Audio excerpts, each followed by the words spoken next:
Bonjour et bienvenue dans l'émission Mon Avis Crypto. Aujourd'hui, il y a Solana qui est en train de s'effondrer. Alors, c'est pas nouveau, mais on a des chiffres vachement intéressants, des graphes qu'il faudra voir, qu'il faudra qu'on regarde, qu'il faudra qu'on analyse. On va expliquer un petit peu pourquoi ça s'effondre et surtout, on va voir en tant qu'investisseur comment on peut utiliser cet effondrement à nos fins, comment nous on s'adapte à ça. Donc on va voir tout de suite la première news, Solana qui s'effondre, c'est CXBT qui nous dit tout ça, qui nous dit que de nombreux traders quittent le terrain. Comment est-on passé de 4,5 millions de joueurs, entre guillemets, à 750 000, on voit ici, le graphe qui est catastrophique, Solana ici qui se pète la gueule, le nombre de traders qui se pète la gueule à moins de 1 million, c'est passé de 4 à moins de 1 million, donc c'est plus que divisé par 4 sur l'espace d'un an. Donc qu'est-ce qu'il nous dit? C'est devenu beaucoup trop complexe, même si une personne lambda avec un QI moyen a du mal à... Même une personne lambda avec un QI moyen a du mal à s'y retrouver. Ces mises à jour inutiles d'Axiom, etc. Bon bref, après il parle de l'écosystème Solana, il dit qu'il y a des choses qui vont pas sur Solana, etc. etc.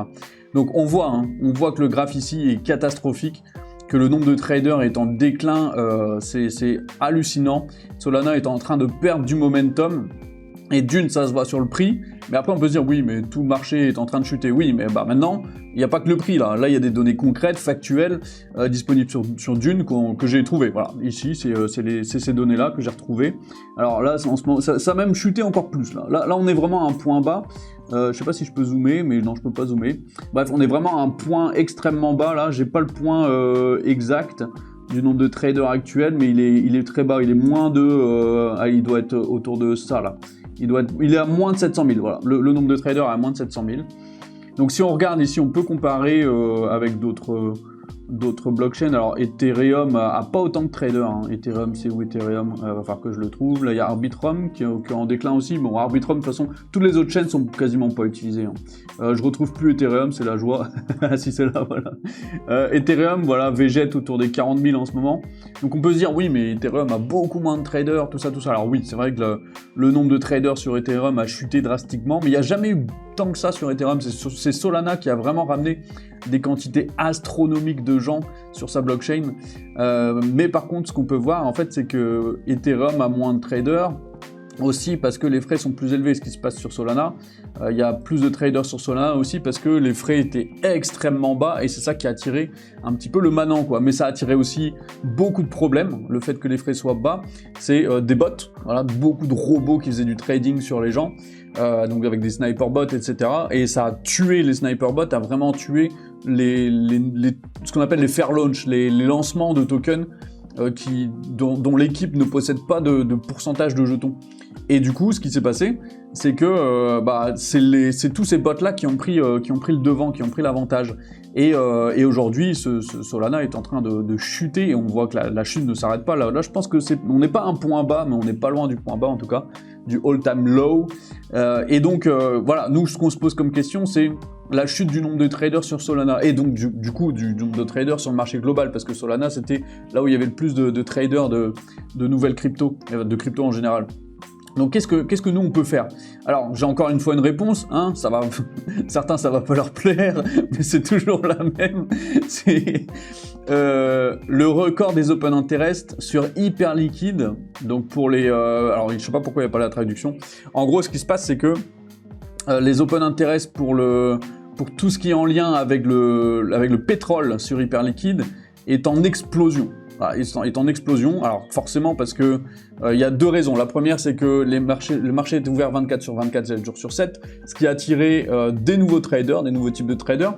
La deuxième, c'est que les traders en crypto se sont découverts une passion pour le trading en commodities, c'est-à-dire tout ce qui est bien réel, c'est-à-dire le pétrole, l'or, etc., toutes ces choses-là. Et donc du coup, ils se sont trouvés une passion, c'est de trader ça. Donc en fait, ça a ramené énormément de gens sur Hyperliquid pour faire du trading de choses de la vie réelle, des RWA comme on dit, des Real World Assets, pour ceux qui connaissent pas, c'est très important ça à comprendre l'importance des RWA. Et donc, alors ça c'est une piste, d'accord? C'est Hyperliquid, c'est une piste. Alors ça veut pas dire investissez dans l'or, l'argent et le pétrole, ça veut juste dire que investir dans Hyperliquid et son écosystème peut être une piste très intéressante. Mais la deuxième piste, c'est un peu plus large, j'ai envie d'élargir un petit peu.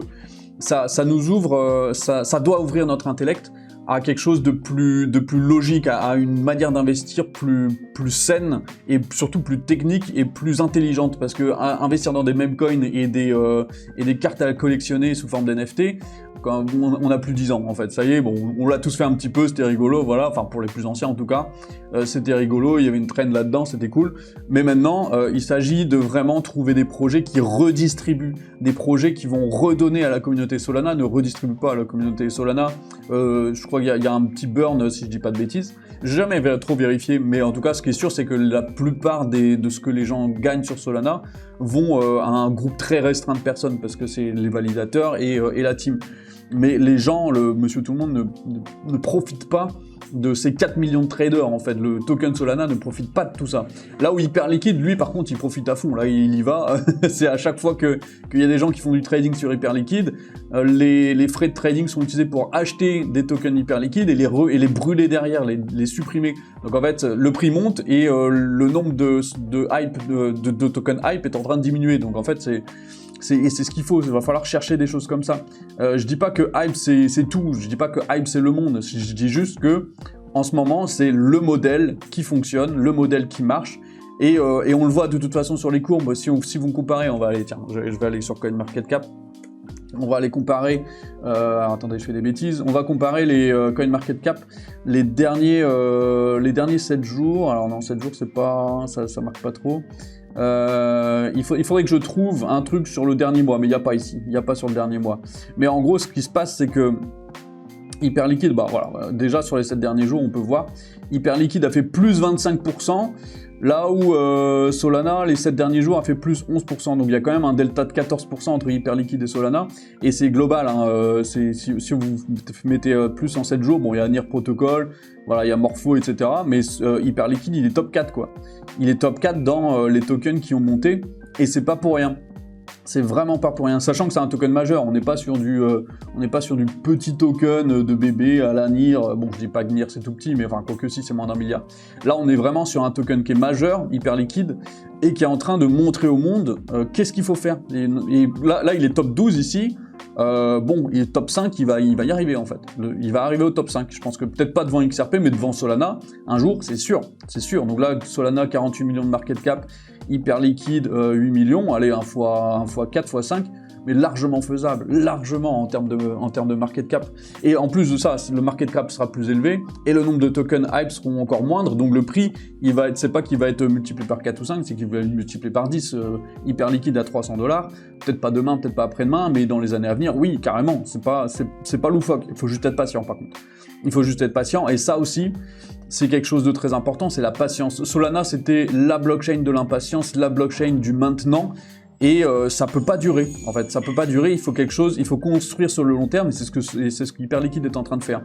Donc moi, je vous invite tout simplement à prendre du temps avant d'investir.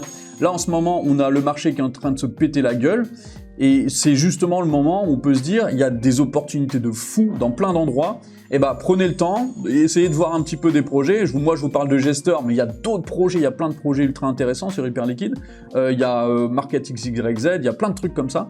Prenez le temps, allez chercher des projets, renseignez-vous, regardez, et essayez, si vous trouvez quelque chose de génial, et bah prenez le temps avant d'acheter.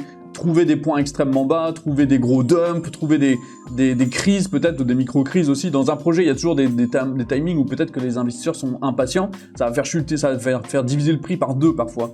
Et bah ce sera le moment pour vous peut-être d'acheter ou de faire un DCA sur le long terme. Là c'est le moment pour acheter, là c'est le moment pour investir. Ça veut pas dire que dans 6 mois on va être milliardaire, ça veut dire que c'est un moment pour vraiment utiliser notre intellect et faire des achats malins, des achats intéressants. Le marché, il est en train de se péter la gueule. C'est pas quand le marché il est euphorique qu'il faut acheter, c'est quand le marché il est en sang. Et là, le marché il est en sang. On le voit avec les chiffres avec Solana. Donc voilà, c'était juste un appel du pied pour vous dire, prenez le temps, réfléchissez, investissez intelligemment. Il n'y a plus le feu au lac, c'est plus 2022 où quand un token sort en 4 heures, ça y est, il a déjà atteint son ATH et puis il redescend à 0. C'est fini ce truc-là. Là maintenant, on prend notre temps. C'est le changement du marché, c'est ça.